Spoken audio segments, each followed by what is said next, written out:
شايفين الايد الزبله دي الايد الصغنطوطه دي اللي بياخد الغله ديت يرميها على الارض. لا دي مش بتتاكل، دي لسه نيه يا حبيبي. دي الغله يا جماعه اللي احنا نخلناها غربلناها مع بعض عشان نخزنها. احنا بقى جبناها كده في الشكاره يا عم علشان بنعينها هنا في البراميل بتاعتها زي ما هنوريكم دلوقتي، وهنوريكم ازاي. شايفين بسم الله ما شاء الله الغله نظيفه اهيت.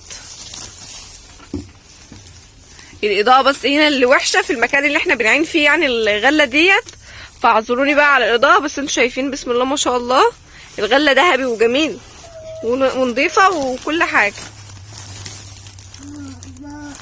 اهي.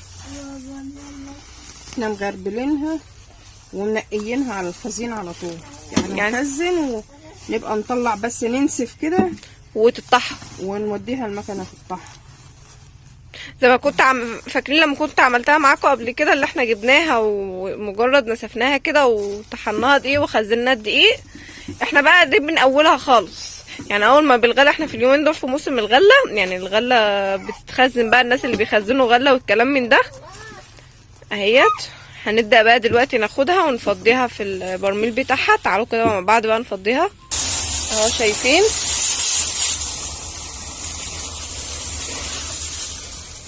اهو ده البرميل اللي احنا بنعين فيه.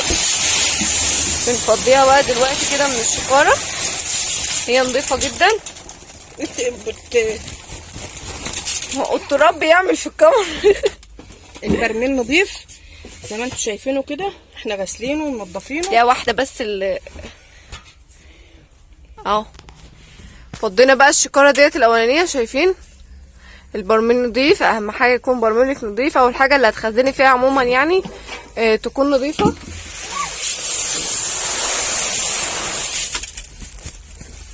متغربله ومتنقيه، بتعينيها جاهزه على الطحين. اسكت يا دودي، اسكت. شيلها بالك كده.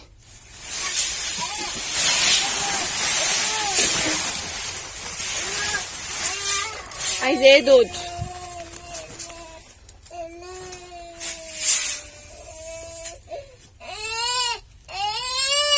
سامعين الزنان؟ حاضر.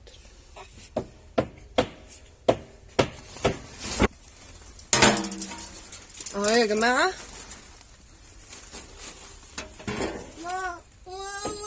نعم يا ماما.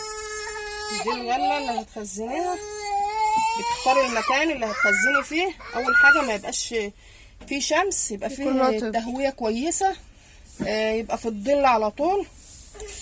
ده المكان اللي هتخزني فيه. بعد كده بتخزني بقى، بتدوري على البرميل او الحاجه اللي هتخزني فيها تبقى سليمه، مش مخرمه، ما تدخليهاش هوا بعد كده، علشان انت هتحط فيها حبوب اللي هي اقراص الغله دي، او هتحط فيها تقلبي فيها بودره. في ناس بتخزنها بالبودره، وبعد كده لما بتيجي تنسفها للطحين في النسيف بتبقى تدعك الغله دي برده، تنضفها ومن البودره اللي كانت فيها وتدعكها برده في الغربال.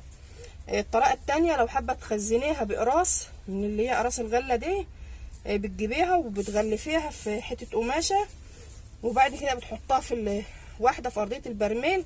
يعني برميل زي كده ياخد له على الاقل خالص 4 اقراص، 4 اقراص غله، هيحافظ عليها من التسوس او اي حشرات بتبقى فيها، وهيبقى كويس لها او 4 اقراص.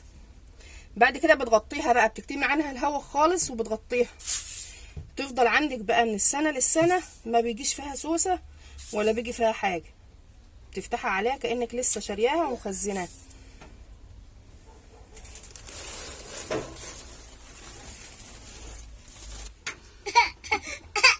ده شكل الاقراص، بتتحط الغله اهي.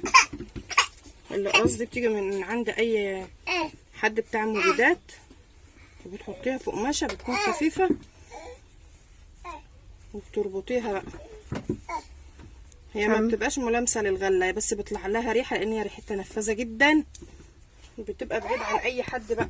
تعملي صورة من الدنانير ايه يا جماعه؟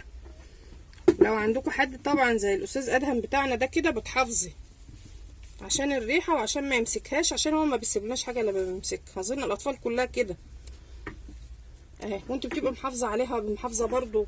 اهي تحطيش ايدك على وشك او كده طول ما انت شغاله في الاقراص دي. بعد ما بتخلصي بتغسلي ايديك كويس قوي، عشان هي مفعولها سريع لاي اذى، ربنا ما يجيبش اي حاجه وحش. احنا بس بنجيبها تحافظي على الغله. ريحتها وحشه. اه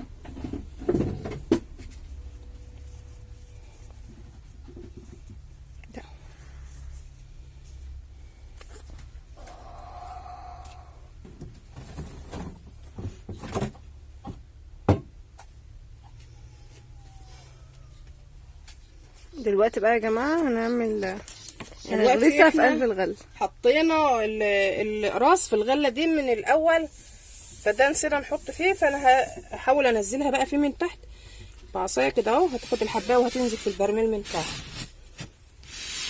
اهي. الجيش قال صرف. طالما نسيتي هي برضو هتوصلها للمكان انت عايزاه اهو. تمام. البرميل ده احنا حطينا فيه الاقراص بتاعته.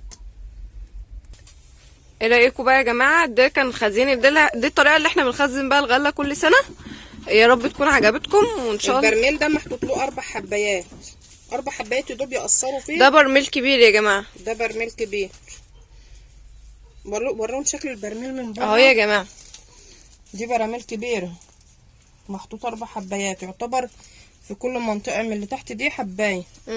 4 حبايات يدوب على البرميل كويس قوي، مش هيسيبوا اي حاجه ولا سيس ولا اي حاجه ان شاء الله. ربنا هيحفظهم باذن الله ومش هيجي فيهم اي حشرات. شاءك انت يا رب. هو ده بقى اللي نصه ده انا حطيت فيه 3 حبايات، ده هطحن منه على طول. يعني ده احنا حاطين ما كملناش الاخر كده عشان مش ده هيتفتح عليه ويطحن منه لاستخدامنا يعني. انما ده هيقعد ان شاء الله للسنه اهو. سامعين؟ غله نظيفه جميله. هنوريكم الغله واحنا بنغربلها برضه. شفتوها؟